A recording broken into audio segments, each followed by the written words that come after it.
So the couch isn't very comfortable, so been doing my morning routine on the bed, which is high risk of spilling coffee onto the white linens. I just thought I spilled it there. Multitasking, talking to a camera, not my thing. Yeah, last day. Just checking the lighting there. It doesn't really matter, does it? Last full day. So before I head up to Toronto for the World Indoors, and then this is a bit gross, this isn't it? It just looks like this is my shower. I showered last night after my run, okay? Yeah, up to Toronto for World Indoors. A few athletes competing up there. Shout out Dave, he's got me tickets to Leafs game. That'll be awesome. And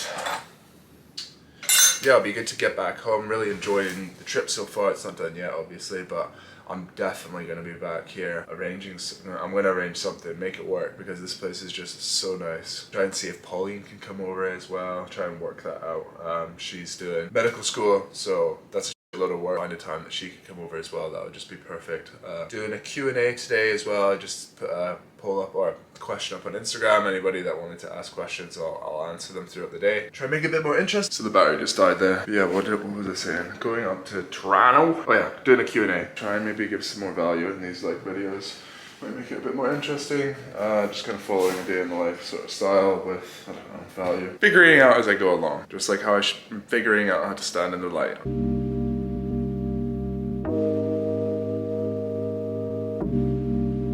That'll do. I'm looking for the lid for my temporary protein shake. Mix and match.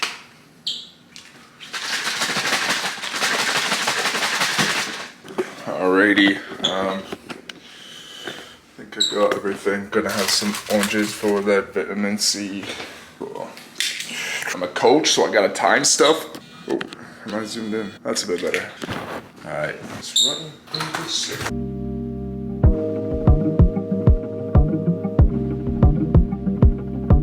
Alright, so first couple of questions. I nearly forgot. Well, I did forget. And then I remembered. I suppose that's how it works. Why haven't I done much sweep? Because based in Scotland, Glasgow, not much of a like rowing centre of the world. Again, forgive me, I'm multitasking here. It's not my strong suit. So you need, obviously if you want to get into GB, you have to go fast. And to get into GB as a pairs partner, you need to, doing sweep, you need to have somebody who's at an equal level. So it just makes it a bit harder to kind of find a crew to do it with. So that's why I never really did sweep. I did a little bit of it, but no, I just basically didn't have a pairs partner. Probably the second reason for that as well is that I had a really bad back injury, and sweeping was just one of those things that was like slightly more stressful on my back than sculling was. So that's why, and I really like the single as well. Like I quite like training in it, and I love racing in crew boats more, but I think I prefer training in a single. I don't know, there's just something about it I really liked. Sorry, I'm going right here. I didn't realize in North America you can go right. A red light, which is a great idea. The UK should definitely copy that. Yeah, where was I? I like sculling, but I still want to race an 8 competitively for a season. Not this year, maybe next year. I don't know, I could be lying, I might not want to do that. Who knows? I've only raced 2016, I got to race an 8 with shout out SUBC, Strathclyde Uni. Race a 4 at Henley, the PA4, go watch it. Go watch it on YouTube, I'll put the clip up now actually. Strathclyde Uni, the only ever crew to do a square blade start at Henley. Because we were that good. Yeah, I raced a couple times competitively side by side in an 8, and that's just a whole nother beast. Would really like to do that again, so who knows. I'm definitely gonna race again, so just not now. Sorry, I'm just trying to be subtle here. The cop's gonna pull me over. That's better, I can kind of rest it there. What else? Oh, and the second question, am I racing again? So I can't remember what it was. I just read a couple questions before I drove off. Something about me being a professional, or am I rowing professionally anymore? No, I'm retired, so, but competitive, I think that kind of ties into the other question. Am I going to be competitive again? I mean, define competitive. I don't want to do all the training I was doing before, but I don't know, at some point I could see myself maybe doing like similar to what I did. I don't know, maybe like 6 sessions a week or something, I don't know. Just stay in shape. It's a great way to stay in shape. I'm going to get more involved with ice hockey again. I want to do more cycling. I'm going to go mountain biking in the summer. I've got a bunch of stuff, so I'm going to kind of become one of those sort of like guys that does all sorts of stuff. So yeah, I'll do that. But no, I don't know if I'm going to go back to, I think one of the questions was, am I going to go back to Inverness? No. Inverness is a great stretch of water, like really good for training, great to race on, but I'm going to be really honest. And in Scotland as well, it's a really good race. We don't get many of those, and it always goes ahead. It takes a lot for it to be cancelled. It's pretty sheltered, which is hard. You know, racing on the Clyde in the winter in Glasgow, it's much more swirly. When it rains, it gets flooded very easily. So racing in the winter is hard. So that's why Inverness is really good. But like, look, I don't enjoy racing at Inverness. I'm sorry, and I don't mind the cold, right? But you have to warm up.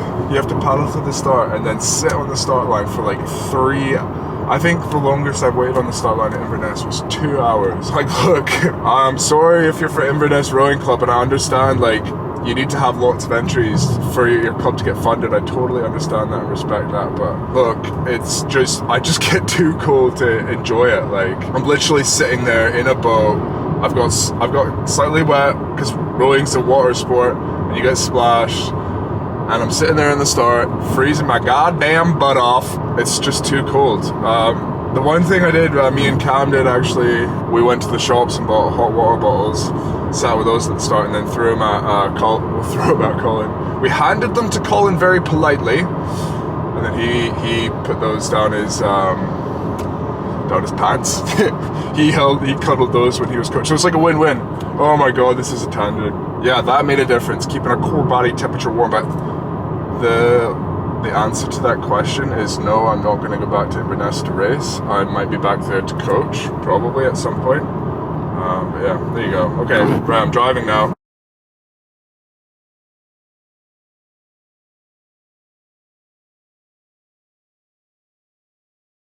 Cool, so I'm going to do is sit a wee bench.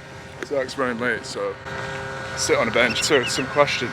Cool. Bench is at an angle. Oh, it's all wet.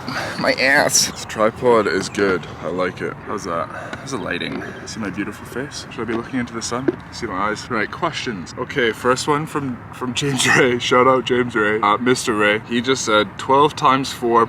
Alright, okay, it's a maths question. Okay. 12 times 4 plus 100 minus 30 divided by 2. Okay, so bed mass, bod mass, obviously you multiply or divide first, so that's 12. 12 times 4 is 48, so that's 148, and then minus 15 is 133. And I didn't edit that. That's my first attempt, so I'm gonna double check if that's right. Yeah, I think that's right. Next question. Lacking motivation with ergs and rowing, and it's affecting my mentality towards all ergs. So first thing I say is like, do you want to do it? Like, if you don't want to do it, don't do it. What are you trying to achieve? What does it take to achieve that? Are you willing to do the work? That's a simple question. You might not be motivated to do it. Like, simple answer. But a lot of the time as well, it's like, if you're doing too much, often your mindset, your mentality can be affected by just training too hard, so that can be another one as well. So just make sure that you're recovering, you're doing enough, you're eating enough as well, you're getting enough sleep. That's a massive part of it. You might just need a bit of a break from training. You might just be doing too much. So often it's from doing your steady state too hard. If you're shorter, what are 3 areas to focus on? Whether you're tall or short, or like, you can still kind of focus on a lot of the same areas. Number 1 is always, it applies to everybody, but training consistently is number 1. It's your mindset that isn't limited. Obviously, like, being short, let's not lie, like, is a disadvantage in rowing. But maybe try and make areas that you can stand out on if you're looking to get selected, or if you're looking to your competition. You know, say, look at somebody you're maybe trying to one up, or a score you're trying to beat. You can get there by being more consistent than the other person, more focused than the other person, improve your technique more. You can row a longer stroke while still being shorter than somebody. You can be more connected for a longer time if you do it right. So technically, if you can get more connected on the stroke, get connected earlier and stay connected longer. So as soon as you're on the drive, get connected. That's a lot about activating your hips and using your glutes. And then through the finish as well, it's just making sure that you're pressed out, connected through the hips. So that's maybe a whole video on its own. Obviously, I'm 6'1", so I'm not short for an average person, but for an elite rower, I was to the shorter end. That being said, I also had a 6'6" arm span, so but I have very short legs, and most of my height as well comes from like my neck and my face. So when I stand beside somebody, my shoulders, that is like 5'10", 5'9", my shoulders are often level with them. So I'm quite a very short like body and short legs, but I've got a long neck and a long face. I look very weird. I tell people that, and then they look at me and they're like, "Oh yeah, you look pretty weird." And I've got really long arms as well, so it doesn't help. But hey, the only thing that we have in common is that we're all different. How many rowing sessions a day is optimal? How long is a piece of string? How much time do you have? Where are you at right now? If you look at like how many sessions are you doing right now? And then you want to do an increase of that if you want to go faster. The maximum I would say is 15 a week for an elite rower. You can get very fast on 9 to 12, I think. Yeah, it depends on your schedule, it depends on your university or your job or your school, how much time you have and how much the more important question is like, what can you recover from? Can you know, when you increase your training load, you have to increase your recovery, so you have to increase your sleep. You know, if you're gonna get up to like elite mileage, you have to be able to do around 9 hours sleep a night. So are you able to balance everything that's going on in your life, get sleep consistently? So much more like a consistency thing, like a discipline thing as well. 15 is optimum for rowing speed, probably. 15 to 18, you know. Hope that answers the question. Can UT2 solely be done on an erg bike and save the harder UT1 and above the erg? So yeah, I would suggest if you're going to be doing cross training, then definitely it's better to do it on the erg, sorry, on the bike, especially if you're injured. So yeah, I would say yes. Ideally, the best exercise for rowing is rowing, but if you have to do some of it on the bike, then yeah, if you're to do some of it on the bike, I would do it as cross training and do the higher intensity stuff on the erg. How to stay disciplined to cross train when you have an injury? Yeah, just ask yourself, like, are you really ready? And like, remember the pain of injury, like not just the actual pain itself, but like the frustration and the pain you feel from the last time. Often with injuries, you know what's right, but you have to go through, like, you need to learn your lessons from it, like through actually doing it and making the mistakes yourself. So just remember the pain and frustration that you had like the last time you did it, and just use that as fuel to like stay disciplined. And the way I always say when people get injured, it's like, change your mindset towards you're not a rower while you're injured, you're a back fixer or you're a shoulder fixer. Like, switch your mindset. Problem people have is they're still thinking about performing as a rower when they're injured. Like, you need to think about, if you want to perform as a rower, you have to be able to row, so you have to be able to not be injured. So your task at hand is become a back fixer. Once you've fixed your back, once you complete that task, then you can become a rower again. So just focus on how can you best heal your back and your injury. Right, okay, I think that's going to be enough for now. There's plenty of good questions here, so I'll do some more later. Hopefully Zach's here. Actually, no, he's probably still warming up. I am a collegiate rower. What should I do outside of 2 hours of daily practice to get faster? Well, assuming you're doing 1 to 3 high intensity sessions per week, and maybe if you're doing lift, again, that's probably where the next question is, like, where are your weaknesses? So if you're not as strong, your anaerobic power isn't as good, maybe you should spending that doing weights, and that's of course if you're not already doing weights. But basically, simple answer is do more UT2. Like, UT2 is king / queen, whatever you want to call it. It's very good. So just do more volume, low intensity, build up that volume over time, and then have some weeks where you bring that volume down and you recover. But yeah, long story short, like, the answer to so many of these questions is just going to be do more UT2. Thoughts on David Goggins? I really like David Goggins. Yeah, I really like him. I read his book and it changed my mindset 100%. Like, it definitely made me faster, and I recommend it to like anybody who's looking for an edge. You get, yeah, it like flicks a switch and he's off his head. But what I always say to people who I recommend this book to, it's take 5% of him and just use that, because if you go 100% Goggins, you're probably gonna die. So Don't go full Goggins, but yeah, it's a really, really good book, and it's just, it's like it rewires your brain reading his book and like the way he explains everything. And the cool thing about him is that he's done this go look him up if you haven't heard of him, but there's all this crazy stuff, but like ridiculously hard things. But he said the hardest thing he ever did was writing this book. So that's really interesting to think about, like how deep he went in like explaining his motivation and like his drive and like what really like drives him. And it's really, I think it gives you a really good insight into like how you can use it yourself. And like, yeah, I can't recommend his book enough. And caveat, just take 5, don't do some of the things he did where he was doing marathons and ultra marathons with like kidney failure and like peeing blood. Like he liked that stuff. One of my favorite quotes from Goggins is, "I love running because I hate running." Like he just viewed hard situations as opportunities to make yourself better, and he really explained it well. You probably heard that before, but he really explained it in it really was like relatable, and like you could really use it on your own. So yeah, listen to his audiobook. Actually, it's even better because he's talking it through, and then he goes off on tangents talking about it, and you get a feeling even more for like his passion and his fire. But yeah, to answer your question, I like him. General erg warm up, 20 minutes UT2. 20 to 30 minutes UT2, 60 seconds at pace. You need to warm. You don't want your first sting in the legs to be when you're in the race. You want to use that energy. That's an energy system. You want to use it for the first time in a warm-up, not in your race. 20 minutes is about the time it takes for your aerobic system to warm up. You want to do more than that probably. And then some low rate bursts just to kind of keep that power element in there, and then maybe some squat jumps or some med ball slams, and have that all done. I'll have all the hard stuff done before 10 minutes before the start. Keep warm once you've done your warm-up as well. You don't want to lose all the good heat from your muscles. But yeah, short answer, 20 to 30 minutes UT2, and then 60 seconds at pace is key. The two keys are 20 minutes UT2 minimum and 60 seconds at pace. Two hard things to do when you're nervous and you're tired, but it makes a massive difference. The last thing you want to do before a race is feel like you're going to burn more energy, but it makes a huge difference. Go and read the Kiwi Pair book. They talked about the warm-up they did, which was even harder than that, but they talked about how beneficial it was for them. Okay, right, that's going to be enough. I'm going to go find Zach now.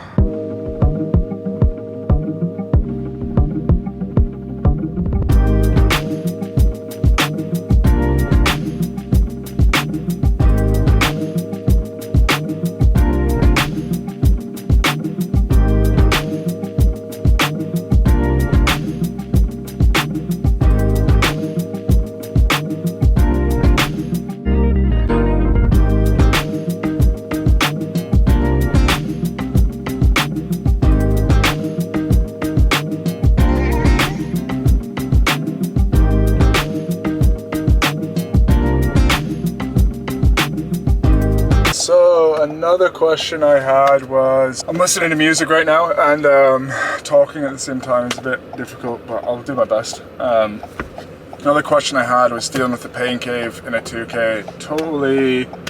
Totally common problem to have. It's a big part of success in rowing, obviously.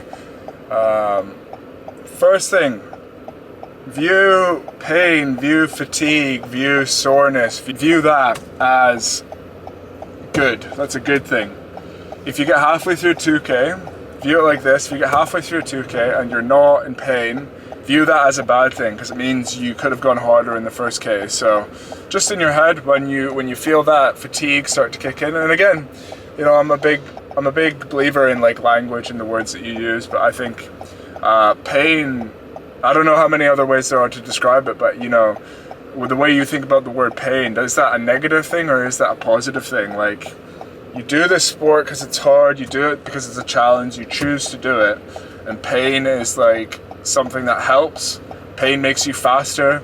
Pain's a symptom of going fast. Pain's a symptom of reaching your potential. Is that a bad thing? Is that something that you don't want?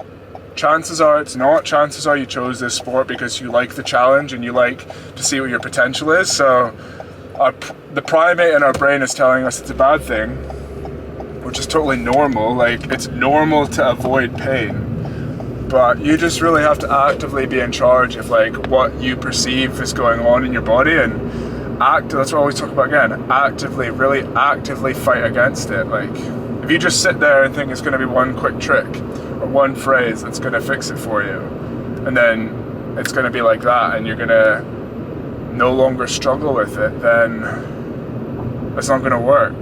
It's something you're always going to struggle with, and you're going to have to actively fight it and really train the same way you train, you know, your blade work in the bow, or you train your technique on the erg. Like, you have to train the way your mind views pain and the way, yeah, when it comes to a 2K. So the first thing I would say is just view it as a good thing, and accept also that you're not going to go from, say you're somebody who struggles very early on in the 2K, and as soon as you get 10 strokes in, you're like, or even before that, if you know you decided that you're not going to have a good race before it starts, you're not going to go from there to the perfect race in one go. Unfortunately, you know, there are some cases when that does happen, but it's a long process that takes time, and you have to accept that it's no quick fix, and it takes time and consistent effort and changing your mindset towards it. You need to do it in training. You need to think about how are you approaching training in a way that's exposing yourself to this and like rewiring your brain into a way that you view pain as a good thing. Back home, get out of the way, Leaf. Back home, coaching call, then some work, and then yeah, what is it? I know it's good in YouTube videos to tell the time. It's 10:51. Got a call at 11:30, and yeah, work all afternoon, and then do something in the evening maybe. I don't know if I can be bothered going out. Oh, I could go to Whole Foods and get another $30 box of vegetables. Bargain. Definitely not doing that. We'll see, I might go for a walk or something. Do I scratch that lens? Oh no, it's all smudged. Doesn't look like it makes much of a difference, so. I do it. And they just finished in the shower there. Down, do some workies. Always a bit stressful leaving Airbnbs in the morning. You don't know how clean you're supposed to make it. You always think you're gonna have left something on the ground. But it's all good. It'll be fine. Don't worry. It's gonna be a bit of a shock, I think, going from, you can't even see me! Passports, I've got 2 passports because I'm an international citizen. I used to live in Canada, that's why I have a weird accent, in case anybody's wondering. I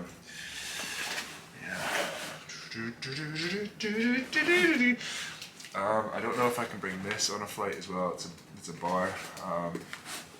Passport, that's the #1 thing. That's what my dad always said. Jack, make sure you got your passport, eh? Who's got to know what that is, eh? Hey, Jack. Shout out Dad, probably one of the only people who watch this. So yeah, flying into Toronto. Trying to get off the plane as quickly as possible, because I think I said, but Dave, who's also racing tomorrow, which is Saturday, he's got me Leafs tickets. So for any hockey fans, or any Canadians even, that know hockey, will know how hard it is to get Leafs tickets. So, I mean, I'm not a Leafs fan, but I think it'll be cool. Yeah. Oh, that's a push. Put it on me. Leaving dishwasher, laundry detergent. I feel like I've complained about this already, but you might be listening. 3 stars out of 5. It was okay, but there's just too many little things here that annoy me. So, I really had breakfast. I kind of had the last of my cornflakes, the last of my Frosties. Magic.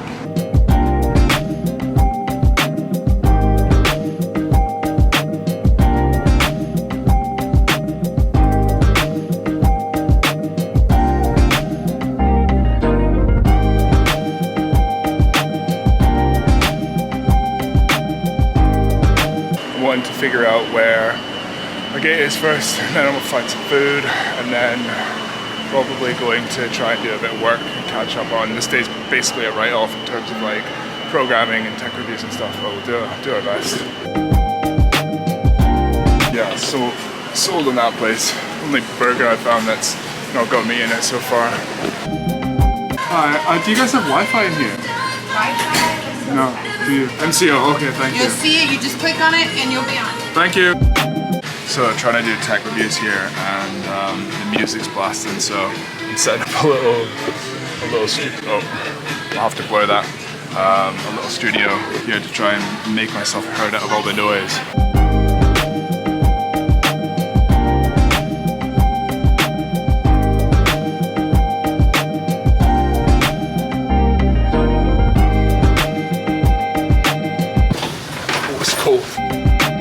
Late a little bit, sat on the tarmac, people checking in late, just a pain in the ass, but yeah, just gotta go through customs, then pick up the car, then go to the game. We go like an hour and 45 minutes, so we're probably gonna be late, but we shall see, who knows.